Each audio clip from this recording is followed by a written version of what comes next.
Get ready to do life and business on your terms and truly live your big ticket life.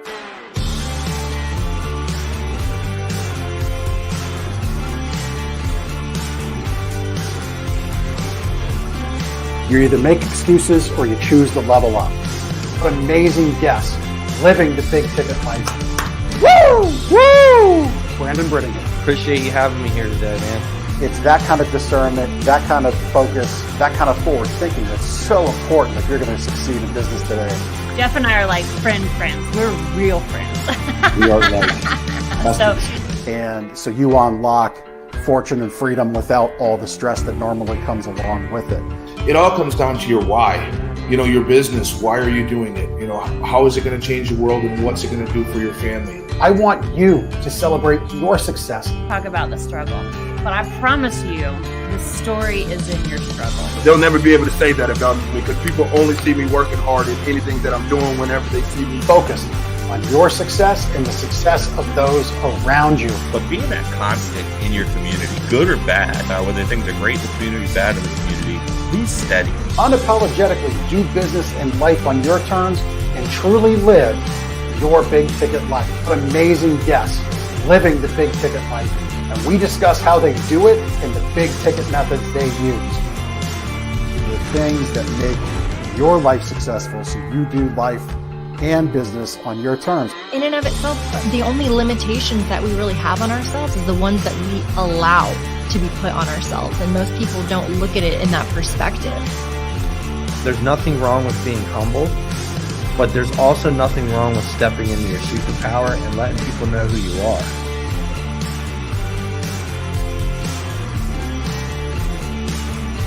Get ready to do life and business on your terms and truly live your big ticket life.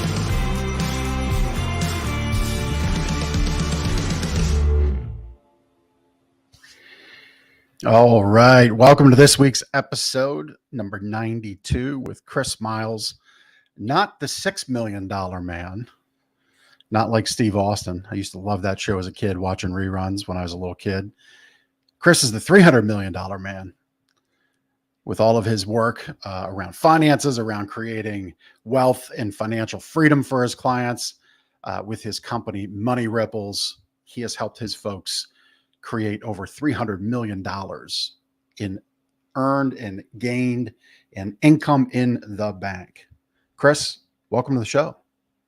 Hey, pleasure to be here. I was getting a little nervous. I was about to say, hey, I'm not worth $300 million yet. Like, give me some time here. Right.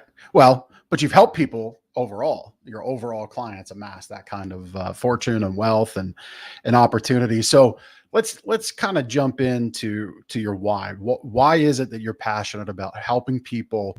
Because I think where our conversation is going to go is helping people understand money, understand some opportunity for finances, because we don't get taught this in school. And there's to me, there's a fundamental belief around money that most miss. But for you, why is it important that you help people understand finances and how to attain financial freedom? Absolutely. Yeah. I think my big why really is I think it's like everybody's. I think everybody has a purpose to be on this planet, right? I believe that God's put me on this planet for a reason, and we have this purpose to fulfill to make this planet a better place when we leave it. And for me, I've been very fortunate that one, I love teaching, right? Even though I've been able to retire twice, I just can't retire because it's just boring. I don't feel like, even though I could go and just quit and live a comfortable life, I really don't want to do that. I feel like I've been blessed with so much more, and I've been blessed with learning a lot of things along the way that help me become work optional, as we're titling the show, right? So for that reason, that's why I'm here doing what I'm doing every day, is that I want to create a ripple effect through people's lives, which is hence the name Money Ripples. It's that ripple effect that we're all here to create in others' lives and bless their lives. And that's what we're here to do. Yeah. Love it. So what two careers have you retired from? Both pretty much the same. The first time I was able to retire was in 2006. Let me take you back a little bit more, right? So, when I was raised, I wasn't raised on being a financial genius or anything like that. I was raised by typical middle class, baby boomers, right? Barely baby boomers. And they're a little bit older than that. But I was raised by them. My dad taught me to work hard. He was hoping that he could work for 30, 40 years for the same company, like he's always been taught. However, companies weren't loyal to you, right? And he would find himself Right. in a lot of stress. And my mom was an artist and she was doing her thing as well. And but the problem is with my dad, like although they're taught me great values like your word is your bond, hard work, things like that. The one thing is when it came to money, there was for them both, it was a scarcity. There was always a scarcity of it. We can't afford this. What do you think? Money grows on trees? I'm not made of money. That was the kind of typical thing I was raised with. And my dad, even he was saying, man, I think my job's going to literally kill me. And I didn't want that life. And so when I went to college, I said, I think I want to take a different path than just the typical 9-to-5 job. So I wanted to become an entrepreneur. I was going to become a business consultant, funny enough. And as I became an entrepreneur, I became a financial advisor. And I ended up dropping out of college, never went back. So I'm a college dropout and was a financial advisor for several years when my dad then said, well, Chris, when are you going to advise me? Now you have to understand my dad, when it came to money, like he wasn't just that you can't afford it. He was also very, very cheap, like Depression era mentality cheap. The kind of guy that throws away nothing. He's a hoarder. In fact, he's probably like level 3 or 4 on the hoarders list, right? I mean, this guy was bad. And so I sat down with him and this guy always taught me to save everything. No debt, save everything. He was kind of like Dave Ramsey's best friend. So I sit down with him and I looked at his finances for the first time in my life. He was always very guarded about his money.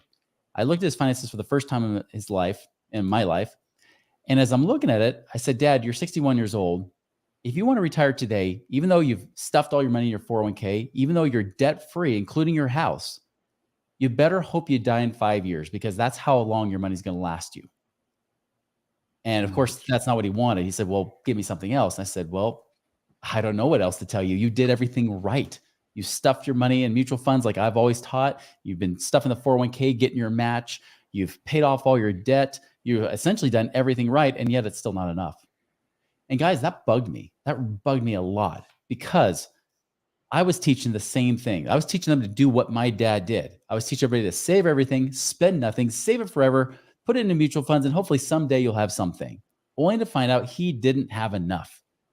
And when I realized all my clients were in the same situation as him, and I was even going down the same path as him, hoping that I'd be able to retire on these dumb mutual funds, I started to question if everything I was teaching was true. And I had a choice.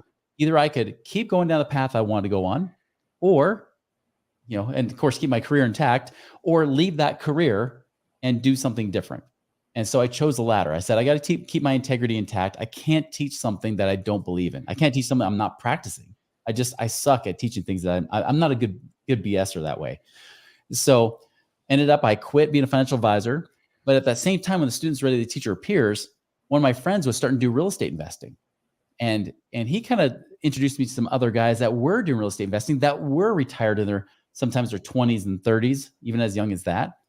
And I thought, oh my goodness, this is it. And especially when I learned it was about passive income. How much income can you create from the money you have? Not just accumulating a bunch of money, but actually having income coming in. And later that year in 2006, it was 2005 when I was sitting down with my dad. The next year, 2006, I found out, I'm looking at the numbers. I said, oh my gosh, I've got enough income coming in that I can go to work or not. I was at the time, I was actually just being a mortgage broker and as well as teaching some stock trading on the side. But by that point, I realized I can stop working right now. And I was 28, almost 29 years old. It was a big epiphany to me. That was the first time I retired. Second time was because I screwed up the first time because the recession hit a few years later and I found myself over $1 million in debt, had to dig myself out of that hole. And that's a whole other story there we can go into. Yeah. That's a big mountain to climb out of, but you did it. I did it. So I want to share a little story. In my retail business, we are in the process of hiring a new team member for the delivery truck, and had the pleasure of meeting a really young, ambitious 18-year-old. And we're interviewing a couple other candidates. So the jury is still out, if you will, on that hiring decision. But he said something interesting. We often ask, where do you see yourself in a few years, 5 years? And he said, I definitely want to secure my own freedom. And I think that's going to be around doing real estate. I don't know 100% what that is, but that's where I definitely want to be. And, I'm sure he sees a lot of reels like yours on TikTok, a lot of reels and information from others. All these young people are seeing this opportunity, even though there's a real severe problem right now with the cost of living that exists. And, so I applaud him because he's looking at an opportunity as opposed to looking at a reality and just getting down on it. Right. So I thought that was very interesting. So, he didn't drop the words passive income, but obviously you do. And this is what I'm guessing you teach around real estate and investing and creating that passive income. But, is it really the kind of investment that you can just let me have you define what you mean by passive income. Yeah, when I define passive income, I give it the definition that most people should be giving it, which is pretty much your money's working harder for you, so you don't have to work so hard for money, right? Your money is actually creating income without you having to work for it.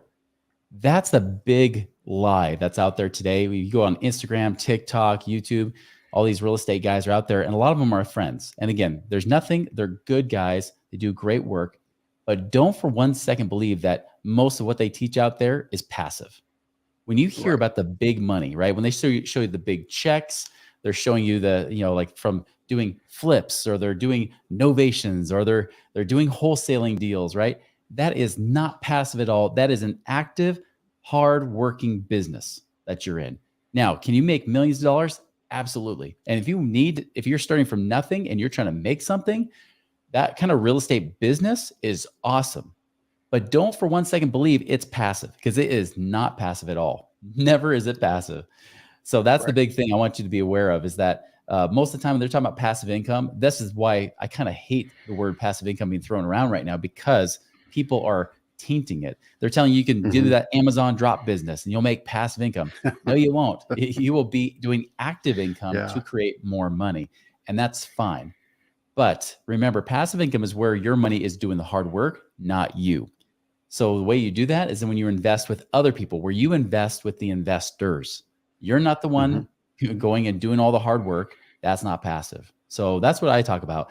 And so, yeah, the fallacy is that you can start from nothing and create passive income. That's not really true. If you don't have any money, you exchange time and energy. But when you do have money, you can exchange that to have that do the hard work for you. So that's when it actually becomes passive. Right. Yeah. Yeah. I find, it's so easy today. Well, I had this conversation last week on the show with Chaz Wolf about masterminds, right? Guy. And yeah, so Chaz. And so, the issue with today is because everybody has their own media. I'm creating media right now with this show. So many can stand in a position of authority because you can get that scroll on the screen and you can make something look great, as we do here. And it all begins to prop up that ideal, that new definition, right? So in the context of masterminds, we have in 2023 gotten so far away from original concept and popularized concept of 100 years ago, right? When a true mastermind was multiple people coming together for definite focus and common goal. And now it's, the word, and it doesn't mean to denigrate those running these groups. There's a lot of good that come from them. I'm in them, but to the pure definition of it, it's not, right? Like that's right. I spend time on Reddit, maybe more so than I should. And I saw somebody actually post, for some reason, Turo is in my feed right now on Reddit. I've never rented from Turo. I don't even rent cars. I do Uber and Lyft mostly. But I find it interesting. And I saw, thinking of getting into Turo for passive income. And boy, this person got blasted because it's the furthest thing from passive. You're literally having to pick people up at airports, and in one part your taxi service, other parts your car repair, other parts your customer service. So yeah, be very cognizant of what you're getting into and what you're involved in, right? Like what would be, so you shared getting into the wholesale business, the fix and flip business, getting those big checks. Yes, there can be big money, but you shared earlier in the show that there was $1 million hole you had to crawl out of. Those holes, nobody shows those, right? No one makes TikToks about that. Share what that battle was like. what was the reason you were $1 million in debt?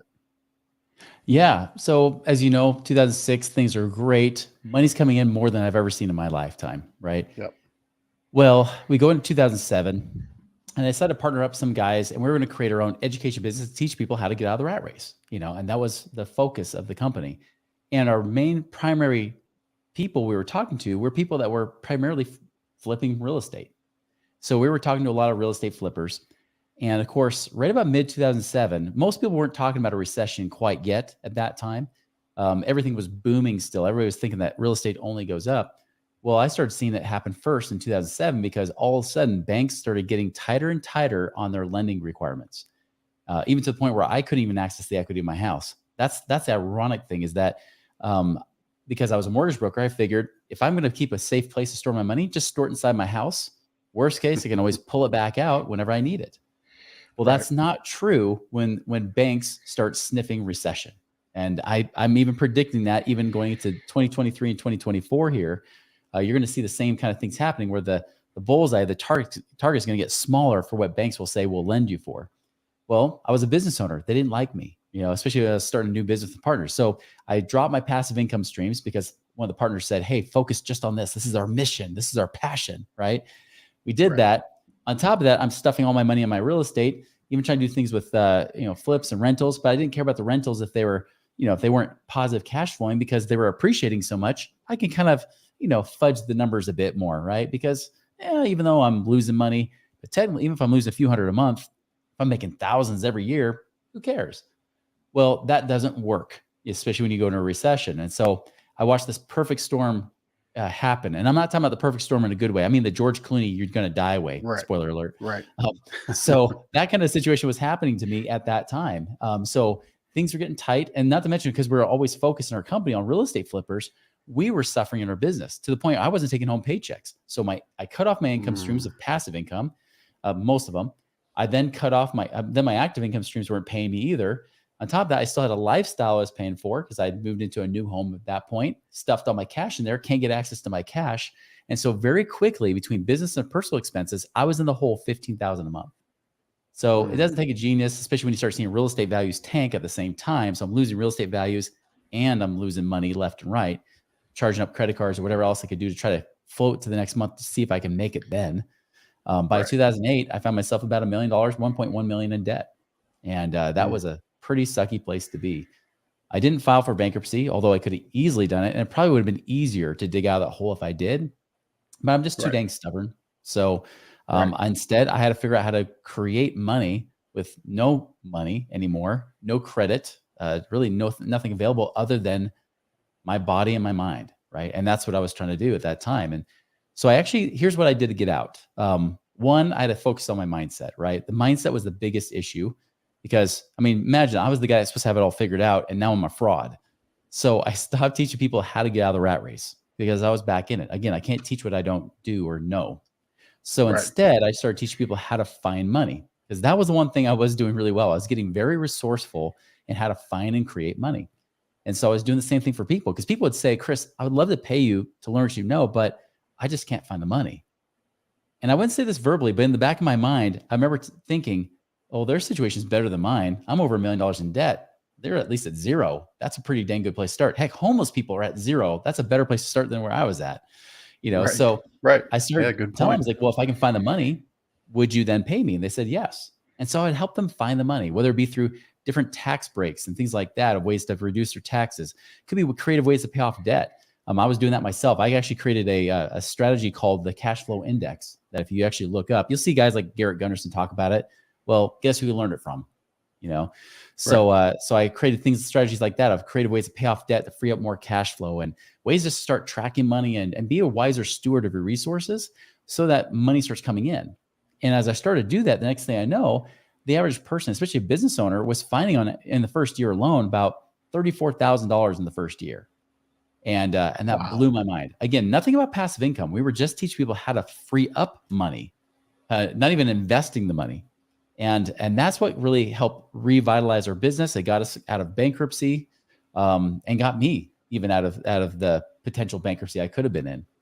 And so that's really where that kind of started. But again, it was a daily struggle on the mindset piece to have to control really that abundance mentality versus the scarcity mentality. Because I had collector calls coming in every single day, multiple times a day. Heck, my friends stopped calling, but my creditors would call religiously, right? So those are the kind of things that I was dealing with at the time. Yeah. Yeah. So, we'll get to how you help folks, like what your business is today and how people can connect with you. But what do you want, and this could be for anybody, but specifically, what do our high school kids need to know? Because they're seeing a lot of stuff.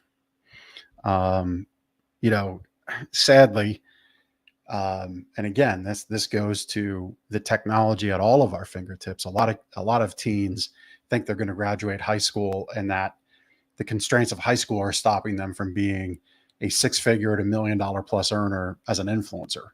And they think, well, once I just get out, I'll have all this free time and I can be instantly wealthy. So a lot of them want to be that, unfortunately. And I say that unfortunately because the reality is that's not really a business. It's really not a business because things change. You're always building that business on somebody else's algorithm, somebody else's rules, somebody else's platform. And truth be told, agencies like FTC, SEC are coming after influencers more and more because all the while they're being paid without disclosing it, all the pitfalls.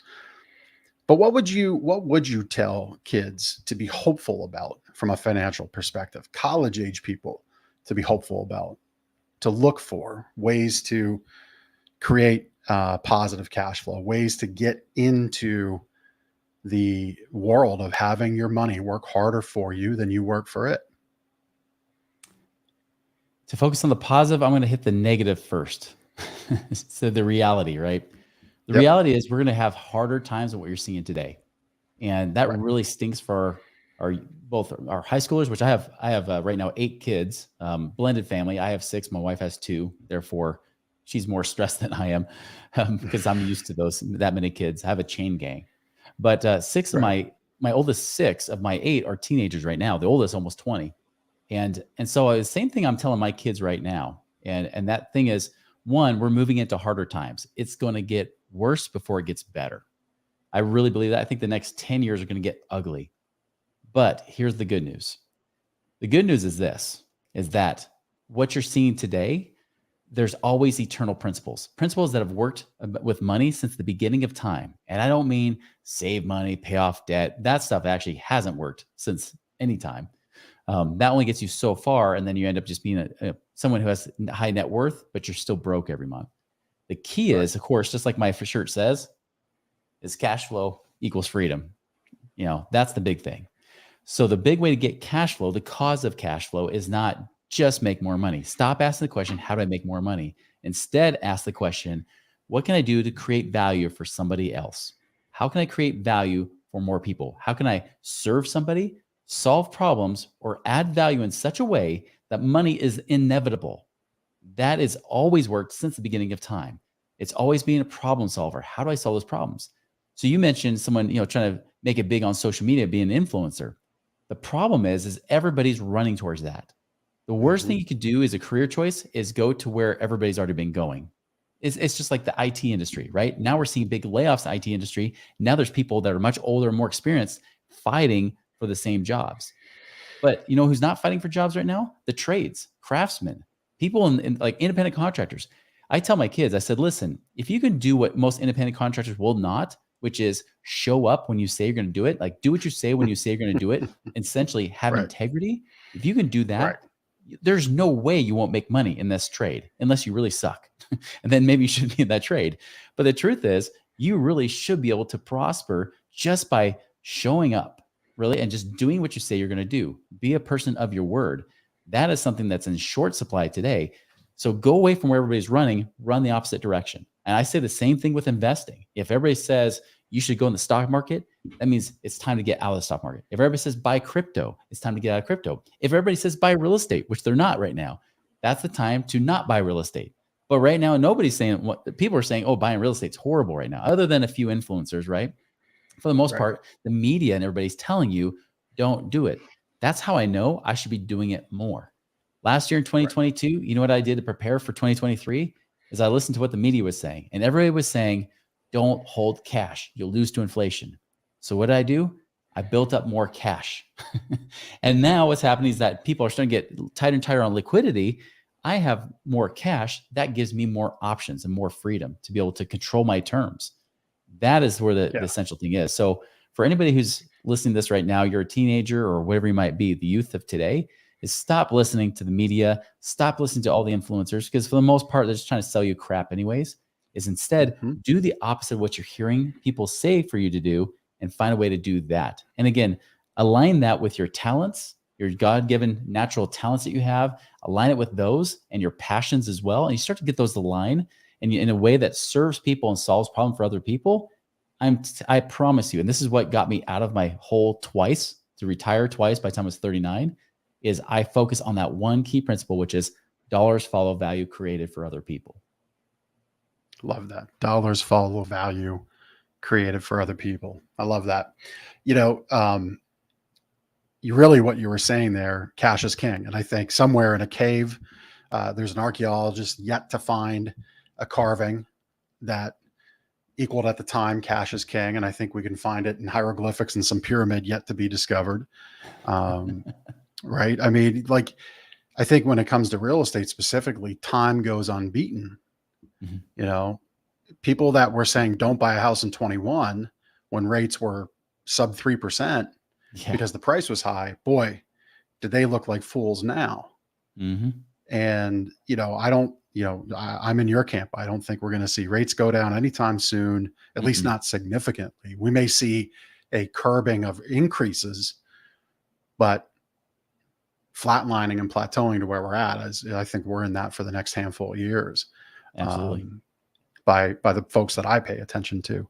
And so time, consistency, and commitment beat a lot of things. So how is it, you know, we can get into, and obviously you get paid for your how, right? So I don't, you know, this job is to have people be connected to you, but if somebody's saying, all right, I like what this guy's saying, but I don't quite understand how he helps me if I have money, if I have cash stacked up and I want to get it active. What are the things that you do with folks to get their money working harder for them than they work for it? Yeah. And actually, I don't mind sharing the how, because the truth is you probably won't do it anyways. And so you have somebody holding your feet to the fire, right? But yeah, the how is simply this, is that we try to figure out how to get your money out of prison and then get it out working for you. That's really all we're doing. So many people are told to lock your money up in prison. You're told throw equity in your house, like what I did, the mistake I made, right? And then I watched it all disappear in that last recession. You know, that's not where you lock up equity, because you can't get to that money. It's also not a good place to just also throw your money in the stock market. They're also telling you that. And why? Because financial institutions are paid based on you keeping that assets under their management. They'll take their fees from you each and every year, whether you make money or not. And that's how they pay financial advisors, who then teach you what's wise to do with your money. This is why I'm an anti-financial advisor, right? Because of that very reason, is that I realized I was a salesman in a suit as a financial advisor. And so we tell you to do the opposite. We tell you, no, get your money out of prison. Don't lock it up in that dumb 401k that makes lackluster returns. Usually, by the way, less than 2%, like 2% less than what the stock market can even do. That's what you're hopefully to see. And that's before fees come out. So really you make like 3% less. So stop throwing in a mediocre 401k that doesn't make you any money. Instead, get your money out into your control and then deploy it. Now, where would you deploy it? Like, where are the places that are passive, right? Like truly passive. Now, I'll start with the semi-passive one. That's passive, but still there's some active management involved. And by the way, when you're a passive investor doing due diligence, make sure you're researching these things, is the more harder work that you have to do. Yeah. So number one is turnkey rentals. Now, notice I didn't just say long-term rentals or short-term rentals. That's very active business. And even long-term rentals, if you're managing your own property, you're still a slave to that property. So I buy turnkey rentals where I can buy them anywhere in the country. Because the truth is, in the western half of the United States, like where I live right now, you're not going to find any decent real estate deals out here, especially if you want cash flow. But if I go out to the Southeast, maybe even the Midwest, even some of the central areas like Oklahoma and places like that, I can find relatively strong cash flow deals. So I can find a company who actually has properties in those areas or finds properties for you in those areas, can tell you ahead of time before you buy it what cash flow you're going to make based on what the rent is going to be. So I go into that property with eyes wide open. I even have them do, inspections, everything else. The only thing I have to do is go buy it. So if I buy it with a mortgage, I got to deal with the bank. That's my hardest job. After that, when it's bought, the property management company takes care of all the issues for me. I don't find the renters. I don't deal with tenants and toilets and trash. I'm simply just owning the property while somebody else manages it for me. Now, it is semi-passive because you might have to manage the property manager, especially if they drop the ball on something, right? But for the most part, I mean, I've got properties that I have to keep asking my wife saying, wait a minute, can we double check to make sure we're still getting paid? Because it's been so quiet. We're just getting paychecks regularly every month. Kind of makes you a little bit nervous, right? But I've had other properties where that wasn't the case because the property manager doesn't do a good job. You got to step in, either take control, fire them, find another one or something like that. So that's the least passive of what I typically talk about. Now, other things, you can lend money. You could be the bank, but do that for other investors, real estate investors. Did you know that real estate investors don't mind paying 10+% returns, interest rates on their money, especially have to deal with banks? So right now, lending is actually one of my favorite things currently. Cash flow on the properties, not as great because the interest rates have skyrocketed so much unless you buy it all outright in cash. But lending's been great because they're willing to pay you pretty much premium returns. I'm also, looking at things like self-storage, although that's still been a little bit beat up in 2022 and going into 2023. I'm avoiding apartment complexes, although that's another place you can get passive income from. So self-storage, apartment complexes, could be commercial real estate. Again, they're having a hard day right now, so it's not as great of a place. You have to be very picky about it right now. On that note, boy, if you are stacked up with cash, have a strong business that you can show to a bank if you choose to go the bank route, or if you choose to go hard money route, boy, there will be tremendous opportunity in commercial real estate in the next year to year and a half, when all these 5-year leases that are renewing throughout the last few years of what we've gone through, leases that were signed 2018, 2019, et cetera, man, there's going to be just tremendous opportunity there. I agree. It's one of those things where, because people say, well, what do you think about buying apartment complexes? I said, well, right now, for the most part, it's pretty darn hard to find a good one. If you talk to the good operators, right? The ones that have been around in the business for a while. I said, but just wait. It's going to get better, because I know even guys that have been experienced, some of them are saying, you know what? It's been brutal out there the last year, especially because the interest rates have gone up so much. Now that's throwing off all of our numbers when we have to try to fix the interest rate with the banks later. They're looking for any kind of creative strategy to find financing for that money. Many of them are doing what's called capital calls, where they're essentially asking their equity partners, people like you that might put money in, saying, hey, can you put some more money into this business to kind of keep it afloat, keep it going until we get this figured out? Not the ideal situation for sure. When you're used to getting double-digit returns, now you have to throw more money in, right? If anybody where I'm invested said that to me, the very next thing I would be doing is saying, I'd like my money back, please. Oh yeah. Because if I had a client they're that's asking for money to keep, that's a scary one for sure to pay attention to. And I guess that would be a good due diligence question to ask.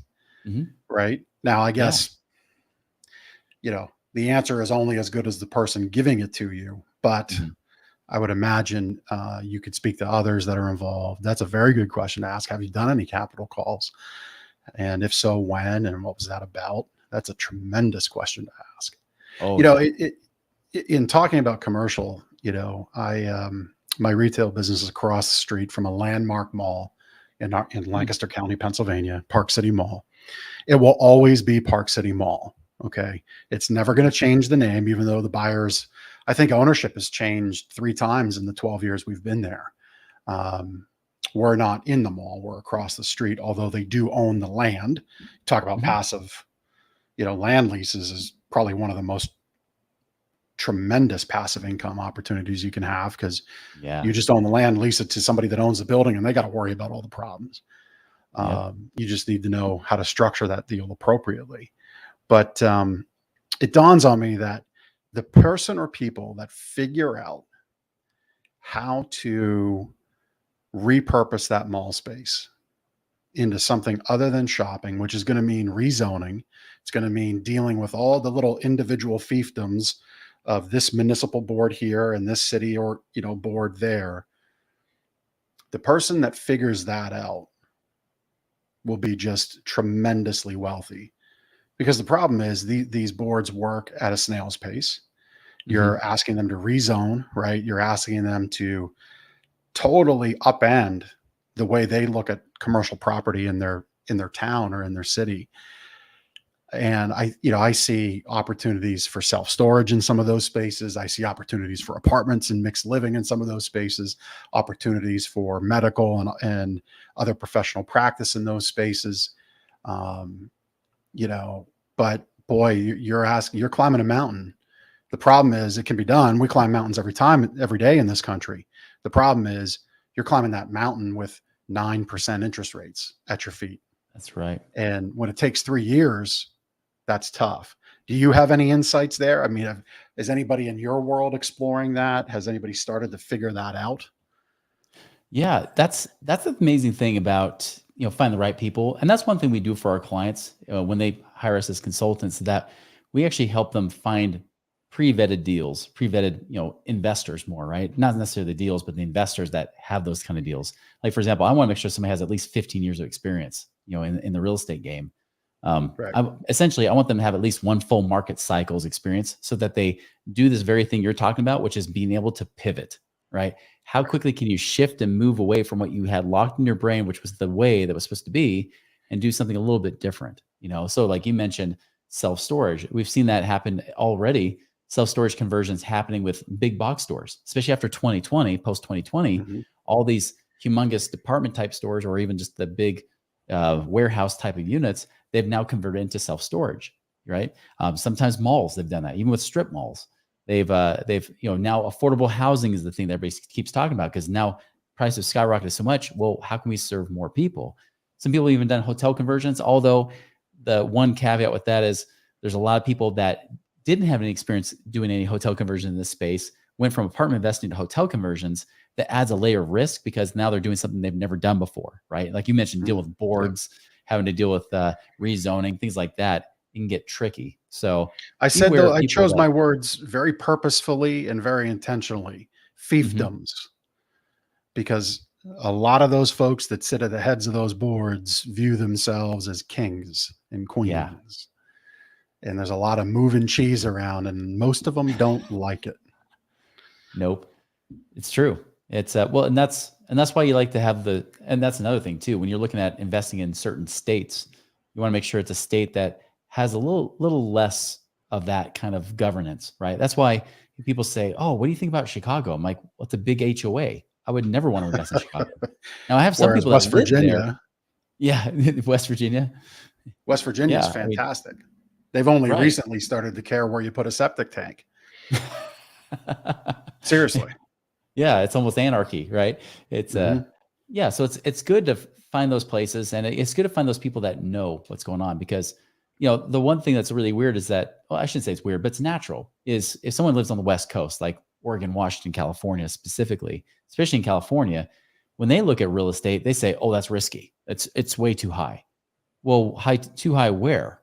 Because I look at Tennessee or North Carolina, it looks awesome. Even Oklahoma, Arkansas, the birthplace of Walmart, right? I mean, even places like that, the markets that aren't pretty, they aren't considered hot. Like everybody looks at Phoenix, they look at Tampa. Those are the places that got overbought, yes, because people were rushing there. Well, I don't like to rush where everybody's rushing. I like to rush to where nobody is rushing, or very few are. And that's the key. And again, this is why it's good to have that community around you, those people that have their ears to the ground nationwide, that they're hearing what's going on. That's why I am in certain mastermind groups or big conference mastermind type groups too. But I'm in those because I want to hear what's going on around the country, right? I want to know real time what's happening. I'll tell you this, here's our two darlings for our clients right now. The two that probably get the most attention, besides like hard money lending, things like that. One is oil and gas. Oil and gas has been completely poo-pooed all over for the last several years. But there's several of my clients that, like last year, earned 35% on some of the syndicated deals in the oil and gas space. Now it's not the typical oil and gas, like the working interest where they talk about drilling, like you're starting from speculative, finding Right. the land, drilling. These are lands that have already been drilled, that you're basically just owning the land, because oil companies, believe it or not, don't want to own the land. They just want to drill on it. They don't want to own it. They'll lease it from you. So they'll pay you rent to drill on that land. And then they'll pay you royalties, a cut of the royalties of what they drill too. So you can kind of, it's almost like that triple net lease type of, thing. Like you were talking about renting the land to somebody else, on the commercial space. Yeah. Same thing with oil.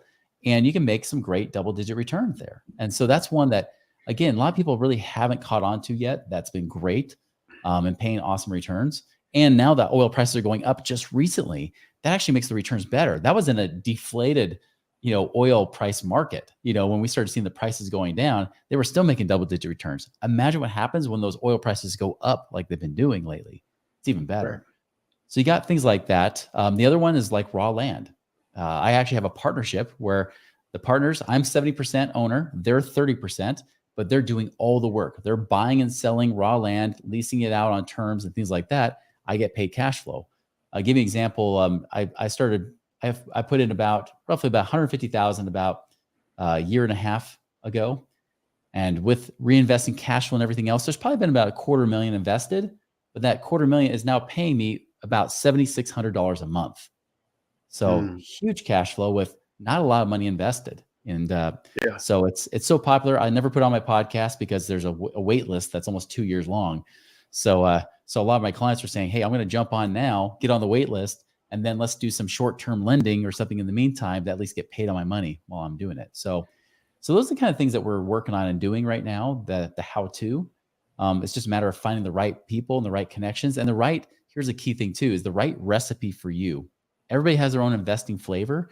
I mean, if anybody ever tells you, hey, this is the one investment you should be doing, that they're selling that investment. But I recommend people instead not just do one investment, but find what works for them, what feels comfortable for them. We're not investment advisors, but we do try to connect them with the right people that have great deals. And then they can decide really which one's the right ones. Yes, we'll offer guidance of where to find the money and how you could be using it, which ones generate cash flow or tax advantages versus those that don't. Maybe it's more growth focused.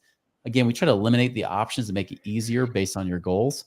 But ultimately, we let you decide on how you invest it and what you do with that money and just try to make it as easy as possible for you. So it's more of a done with you type of system.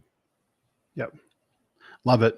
Love it. Well, in the vein of time is unbeaten in real estate, time will be unbeaten connecting with Chris. You can do that through his Money Ripples podcast. You can search at Money Ripples on just about any social channel that's out there. But specifically, Chris, where's the one place you want people to go to for sure be connected to you if they have questions about finding that right recipe for income and wealth growth, to be a part of your network, a part of your world? Where should they go? Yeah, like you mentioned, you can follow our podcast, the Money Ripples podcast, on YouTube, iTunes, wherever you follow podcasts. But if you want to know how much passive income you can create in your situation, you can actually go to moneyripples.com. There's a cash flow calculator there, or a passive income calculator that you can use to find out, really based on your situation, pretty accurately how much passive income you could create over the next 12 months. And so you see that right there on the screen. There says passive income calculator. You click on that, fill out 10 short questions about your financial situation, and boom, you've got a pretty accurate number that even I would come up with. In fact, that's why it would come up with it, because it's basically my brain put into a calculator. Right. Yeah. Fantastic. Fantastic exercise to go through. And, I would just say, as we look to wrap up our time, you go through that. Let's say you are in a dire situation, but like Chris, you're committed, you're working your way through it. You're over the hump. You're on the back end of it. Here's how you get connected to folks like Chris and even folks like myself. I rarely do this. Like my podcast, subscribe to it, comment on it, do the same for Chris. Do the same for his stuff. Be a fan, be a supporter now. That doesn't cost you anything. You're investing in that relationship for down the road when you do come through the other side. And this isn't a plea for all the folks that are really struggling right now financially to come to you, Chris. It's just more, this is a way to think about money differently. You expose yourself to new money thought, and money responds to stuff like this. And I would venture a guess that if people really commit to connecting to you in that 12 months time, not only will they be further ahead over that bad part in their life than they ever thought possible.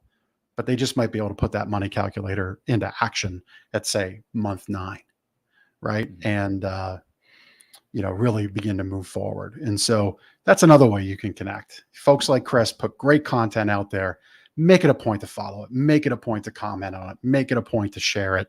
The nice thing about this technology is when you do that, if you tag back at Chris Miles, someone on your team will see it. You do that enough, you'll be like, hey, this Jeff guy's pretty cool. And then when you do an event, you see that person on that event live. That's how you connect. That's how you grow. Your mindset grows. You touched on that. Chris, any parting words? Yeah, I think the biggest thing I would say is this, is that creating a life of freedom, it's different. It's different than where the rest of the world's going, but that's the key, is that you can't follow the same old status quo life. Don't fall into the same trap that happened with my dad, right? Kind of give you a part 2 of that story with my dad. We were actually just talking a few months ago, and he had to stretch out his dollars as long as he could, right? I mean, that's all he could do. And he was forced into retirement at age 70. He's now 79. Never thought he would live this long. He's alive, but he's not living. And I remember I was talking to him just about, we go snowbird every winter because my wife hates Utah winters and she's from the tropics. So we always go somewhere warmer each winter. And I was telling him about that. And he's like, I can't even understand that life. Like, that was never a choice that I had in my own life. It's like, good on you for doing that. Because if I could go back, I wish I would have done the same thing. Guys, don't follow the path that my dad did, which is following what Dave Ramsey says and every financial advisor has been telling you to do, which is stuff money in mutual funds and 401ks and pay off your debt. It's not enough. It's never going to be enough. You will find yourself trapped like everybody else. And especially if we move into a worse recession or depression than what it is right now, you'll find yourself flat broke. Don't be caught there. Do something different. And that's why you're watching shows just like this. Yeah. Sage advice. Very smart. Love it, Chris. Thank you for taking the time for my listeners and watchers this week. Appreciate you so much. Thank you. Thank you so much, Jeff. Yeah. Well, Chris, this has been great. Everybody else, thank you so much for tuning in. Go out, take this advice, do life and business on your terms this week. We'll see you next week on The Big Ticket Life. Take care. Thank you so much for taking the time to listen to this episode of The Big Ticket Life.